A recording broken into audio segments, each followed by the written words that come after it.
तो आगरा आकर सबसे पहले मेरा सामना हुआ विस्थापन से। विस्थापन यानी कुनो जो अभयारण्य था, सैंक्चुरी थी, उससे 17 गाँव को बाहर लाया गया और आगरा के आसपास जो जंगल थे, जो कि सरकारी आंकड़ों में या सरकारी कागजात में डिग्रेडेड फॉरेस्ट थे, जिसमें खैर और कटीली झाड़ियाँ पाई जाती थीं, उनको डिनोटिफाई किया गया और उनको डिनोटिफाई करके उसको साफ किया गया और वहाँ पे उन 17 गाँवों को बसाया गया। मूलतः विस्थापन यही था। जब मैं यहाँ आया था तो हमारे पास काफ़ी समय हुआ करता था। मुझे कहानियाँ सुनाने का बड़ा शौक था, तो मैं शाम को बच्चों को जमा कर दिया करता था और उन्हें कहानियाँ सुनाया करता था। छोटी कहानियाँ, बड़ी कहानियाँ, भूत प्रेत की कहानियाँ, राजा रानी की कहानियाँ, अलादीन का चिराग और ये सारी कहानियाँ सुनाया करता था पूरे हाव भाव के साथ, ताकि बच्चों को मज़ा आए। और इस बीच उनको थोड़ा थोड़ा पढ़ाता रहता था। तो पूरे गांव के बच्चे मेरे पास जमा हो जाते थे। उनको उनका कहरा सिखाता था, गणित सिखाता था थोड़ा थोड़ा। ये मेरा अपना व्यक्तिगत समय गुजारने का एक मनोरंजक साधन था। परंतु इस दृष्टि से जब मैंने बाकी गांवों को देखा तो मुझे ये समझ में आया कि इन बच्चों के लिए अगर जल्दी ही कुछ ना किया गया तो एक और पीढ़ी निकल जाएगी बिना पढ़े लिखे, और इनके जो पुरखे थे वो तो खैर निरक्षर थे ही। तो मैंने सोचा कि जिस तरह मैं इन्हें कहानी सुना सकता हूँ, उसी तरह से क्या हम ऐसी व्यवस्था कर सकते हैं कि जिससे और लोग और लड़कों को प्रेरित किया जा सके कि वो अन्य गाँव में जाकर के बच्चों के साथ थोड़ा समय बिताएं, उन्हें ककैरा सिखाएं, गिनती सिखाएं, ताकि पढ़ाई और पढ़ने से उनका संपर्क बिल्कुल टूटे नहीं, और छोटे बच्चों के लिए की गाड़ी जो है धीरे धीरे पर बढ़ती रहे तब तक जब तक कोई स्थायी व्यवस्था ना हो जाती।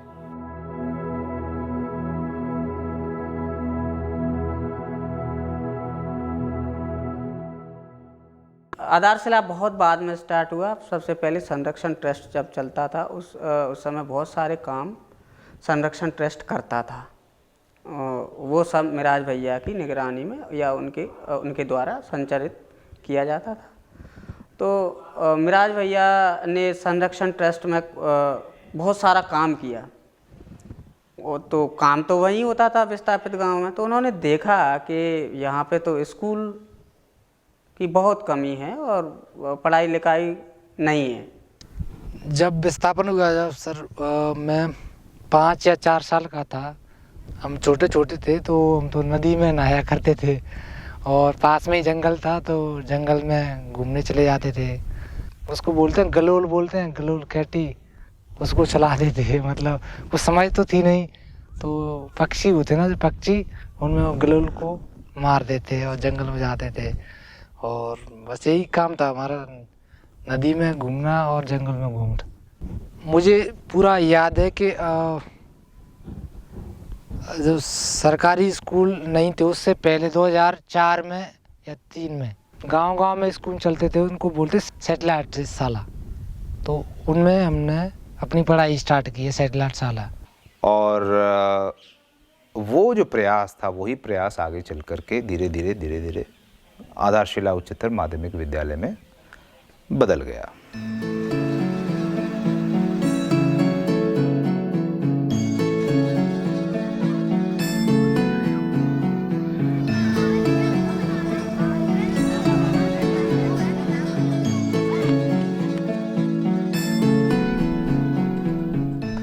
आधारशिला का सबसे बड़ा चैलेंज था बच्चों को स्कूल तक लाने का। अब बच्चों को स्कूल तक लाने में समस्याएं कई तरह की थीं। एक समस्या तो ये थी कि जो पेरेंट्स हैं, जो अभिभावक हैं, चूँकि वो स्वयं स्कूल नहीं गए, इसलिए उनको ये स्कूल की महत्ता को समझाना और फिर इसके लिए राज़ी करना कि वो अपने बच्चों को भेजें, ये हमारा सबसे बड़ा चैलेंज था। तो इसके लिए हमने सबसे पहले तो काफ़ी सारी मेहनत ये की कि उनसे लगातार बातचीत। चूँकि हम यहीं रहते हैं, हमारी सारी टीम यहीं रहती है या रही है, तो उनसे लगातार मिलते रहने से धीरे धीरे इस पे असर पड़ना शुरू हुआ। अगर आप उस पे अपना कोड डालते हैं, वही आपकी आईडी है, और उस कोड के बाद 1 2 3 डाल दें, वो आपका पासवर्ड है। बाद में आप अपना पासवर्ड बदल देना।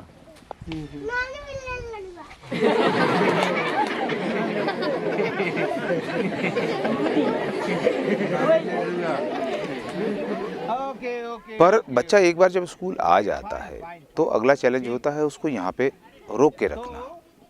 इसके लिए हमने अभिभावकों से बात करने की बजाय बच्चों पे फोकस करना ज़रूरी समझा, और फिर आपस में हम ये डिस्कस करने की कोशिश करते हैं कि किस तरह से स्कूल को और मज़ेदार बनाया जाए, पढ़ाई को मज़ेदार बनाया जाए, कैंपस को मज़ेदार बनाया जाए, इसमें विविधता लाई जाए जिससे कि वो यहाँ अच्छा महसूस करे। हर बच्चे को कुछ मौके मिलें, कुछ को पढ़ाई में मौके मिलें, कुछ को खेल में, कुछ को कलाओं में मौके मिलें।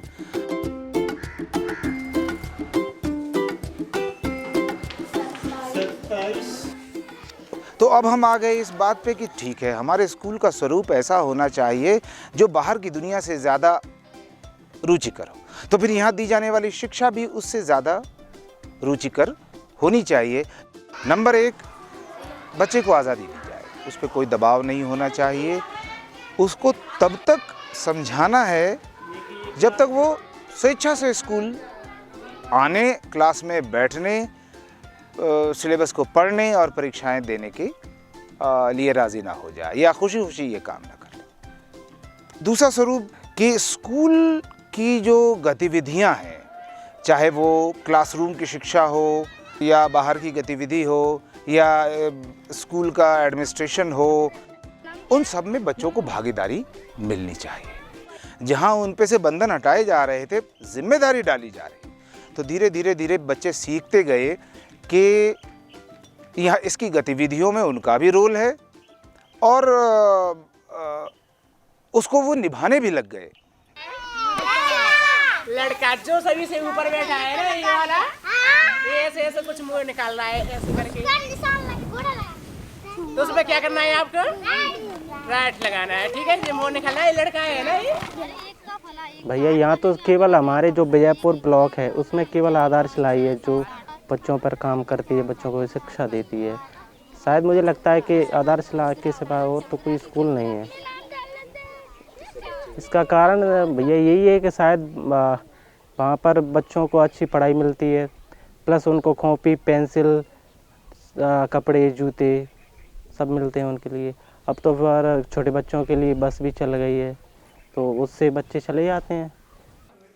शुरुआत में हमारे पास जो कोऑर्डिनेटर या शिक्षक या प्रिंसिपल हुआ करते थे वो बाहर से आते थे, क्योंकि यहाँ पढ़े लिखे बच्चों की कमी थी और ये भी था कि हम इतनी अच्छी सैलरी हम नहीं दे सकते थे।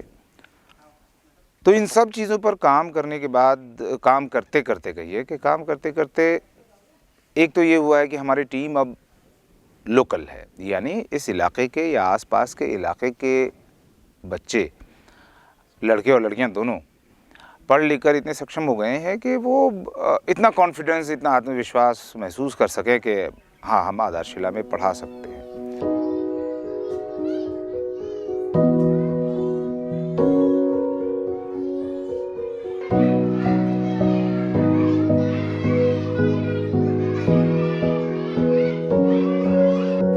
आधारशिला स्कूल में प्राइमरी के टीचर पे पद पे काम कर रहा हूँ। आधारशिला के साथ सर मेरा तो ठीक रहा है, अच्छा रहा है, क्योंकि जिस स्कूल में मैं खुद पढ़ा हूँ, आज मुझे भी उस स्कूल में मौका मिला है पढ़ाने की, तो मुझे इस बात की बहुत अच्छी खुशी है। शायद आधारशिला स्कूल ना होता तो मैं शायद पढ़ ही नहीं पाता, मेरा तो ये है। किस पोषक तत्वों की अधिक आवश्यकता होती है? आधारशिला ने हमें ये सिखाया है कि शिक्षा क्या है, शिक्षा से आप किस प्रकार से बदलाव कर सकते हैं, और हम जो काम कर रहे हैं अपने लिए ही कर रहे हैं, और हम इसको जिम्मेदारी समझ के काम करते हैं, नौकरी समझ के काम नहीं करते हैं।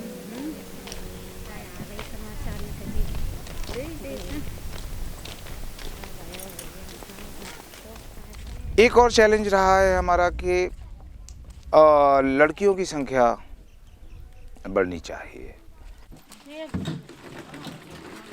हमारे इलाके में लड़कियों की शादियां जाहिर है कि जल्दी कर दी जाती हैं,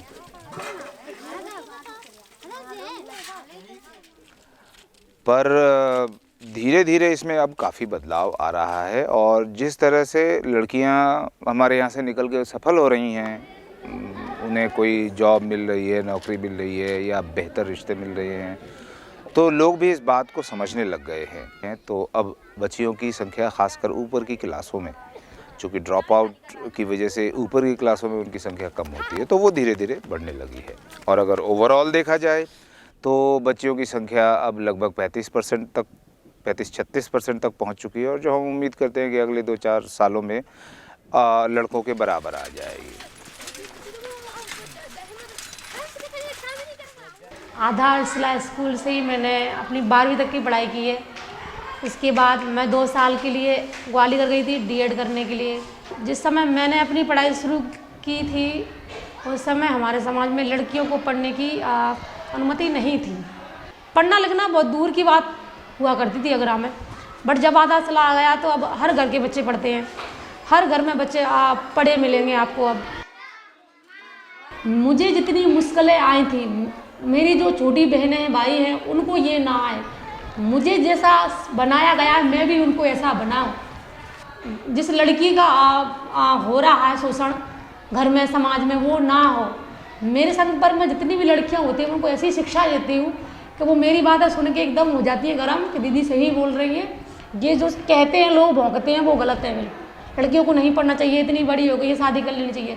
तो मेरा मकसद यही था कि मेरे साथ जो हुआ, मेरी जो बहनें हैं जो आ रही हैं स्कूल, उनके साथ ये ना हो। हमें ऐसे टीचर नहीं मिलते हैं जो इस प्रकार की पेडागॉजी या मेथोडोलॉजी से परिचित हों। तो एक तो आधारशिला में जो पढ़े हुए बच्चे हैं उनसे हमें ये फ़ायदा मिल जाता है कि वो इस तरह के माहौल से बहुत भली भांति परिचित होते हैं। वो जानते हैं कि बच्चों के साथ आधारशिला में किस प्रकार का व्यवहार करना है। फिर हमने देखा कि एक टीचर के लिए बहुत मुश्किल था कि सारे बच्चों का ध्यान अपनी ओर। इस पे बहुत साल हमने बहुत कुछ एक्सपेरिमेंट करने के बाद हमने ये देखा कि अगर 30-35 बच्चे या 35 से ऊपर बच्चे एक क्लास में हैं तो कम से कम 2 शिक्षक अवश्य होना चाहिए। तो जब वो समझ में नहीं आता है और वो सवाल पूछने से हिचकते हैं, क्योंकि ज़्यादातर आदिवासी बच्चे या जो ओबीसी एसटी बच्चे होते हैं वो सवाल पूछने में हिचकते हैं, और शिक्षक ये भांप लेते हैं कि हमारा कौन सा बच्चा कितनी स्पीड से आगे बढ़ सकता है, अभी वो किस स्तर पे। एक शिक्षक जबकि पढ़ा रहा होता है, दूसरा शिक्षक जो है ऐसी कोई गतिविधि कर रहा होता है जिससे कि उन बच्चों को भी समझ में आए कि वहाँ जो पढ़ाया जा रहा है वो क्या हो रहा है। जैसे कि हम लोग मैथ पढ़ा रहे हैं, अब उदाहरण के तौर पे हम लोगों ने टेस्ट लिया, कोई बच्चा तो गणित में का टेस्ट लिया, तो कोई बच्चा ऐसे हमने भाग का टेस्ट लिया, सारे बच्चों को दे दिया। तो कोई से बच्चे ऐसे हैं जो भाग कर ही नहीं पाए, और कोई से बच्चे ऐसे हैं जो भाग में पीछे रह जाएंगे। तो कोई से बच्चे जो निकले तो उसके आधार पर, यानी कि अब उनको वहीं हम छोड़ नहीं सकते हैं, उनका स्तर बढ़ाना है, क्योंकि समय तो अपना निकलता जा रहा है। तो उसके आधार पे हम थोड़ा स्तर उनका बढ़ाते चले जा रहे हैं। तो जल्दी ऐसे, इसीलिए ग्रुप में थोड़ी ये आसानी होती है कि उनके लिए टाइम ज़्यादा मिल जाता है, और ये भी पता चल जाता है कि इस बच्चे को हमें इस स्तर पे लाना है। तो एक वो अपना जो फोकस जो रहता है पढ़ाने का, उसमें विचलित नहीं होते। शुरुआत में तो हम कहेंगे कि ये कोई इतना बड़ा चैलेंज नहीं था, लेकिन अब जबकि कई बैचेस यहाँ से निकल चुके हैं और वो बच्चे जाहिर है कि रोज़गार ढूंढेंगे, और जैसे जैसे ऐसे बच्चों की संख्या बढ़ती जा रही है तो हमारे सामने ये एक बड़ी चुनौती है कि वो बच्चे फिर यहाँ से पढ़ने के बाद क्या करेंगे। इस चुनौती को सुलझाने में अब हमने फोकस करना शुरू किया है, और हमारा ये मानना है कि बच्चे को डिग्रियों से ज़्यादा, या यूँ कहिए कि आधारशिला से 12वीं की डिग्री लेने के बाद अन्य किसी बड़ी डिग्री की आवश्यकता नहीं है, क्योंकि अंततः वो उन बच्चों के साथ compete नहीं कर सकता, प्रतियोगिता नहीं कर सकता जो बड़े शहरों के हैं। नौकरियां उनको ही मिलनी हैं। तो बेहतर ये होगा कि बच्चा कोई डिग्री लेने की बजाय आधारशिला में पढ़ाई के दौरान या आधारशिला से निकलकर कोई हुनर सीखे। तो हम ये प्रयास कर रहे हैं कि देश की जो अन्य संस्थाएं हैं जो बच्चों को ऐसी ट्रेनिंग देती हैं जिससे उनके अंदर कोई हुनर आ जाए जिसकी मार्केट में डिमांड हो, तो उसके लिए अगर हम बच्चे को तैयारी कराएं, शुरू थोड़ा पहले से तैयारी कराएं उसके लिए, और बच्चा वहाँ तक पहुँच जाए, तो वहाँ से पढ़ने के बाद वो बाज़ार में अपने लिए खुद रोज़गार ढूंढ सकता है, सफल हो सकता है, यदि उस हुनर की बाज़ार में डिमांड है। जैसे कि हम कई सारी ऐसी संस्थाओं से हम टाई अप कर रहे हैं जो पैरामेडिकल इंस्टीट्यूट्स चलाती हैं। इसी प्रकार देश में अन्य संस्थाएं हैं जो हॉस्पिटैलिटी या अन्य प्रकार के हुनर बच्चों को सिखाते हैं, वीडियोग्राफी सिखाते हैं, फिल्म मेकिंग सिखाते हैं। तो बच्चा अपनी रुचि के अनुसार, डिमांड के अनुसार, बाज़ार की डिमांड के अनुसार उनको सीख सकता है। और हमारा रोल ये है कि ऐसे नेटवर्क से जुड़ें और बच्चों को ऐसी तैयारी कराएं, फिर एक रास्ता खुल जाएगा और फिर हमारी मेहनत कम हो जाएगी और फिर शायद ये चैलेंज भी हमारे सामने न रह जाए और उसके बाद आधारशिला का सफ़र शायद एक पड़ाव पे पहुंच जाए।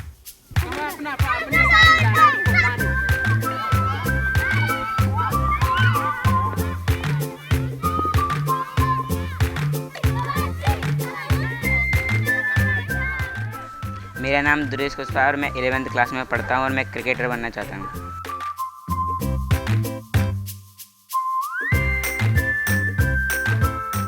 मेरा नाम भारती कुशवाहा है। मेरा सपना है कि मैं पटवारी बनूं। मेरा नाम भानु कुशवाहा है और मैं इंजीनियर बनना चाहता हूँ। मेरा नाम रेनू सेन है। मैं कक्षा 9th में पढ़ती हूँ और मैं डॉक्टर बनना चाहती हूँ।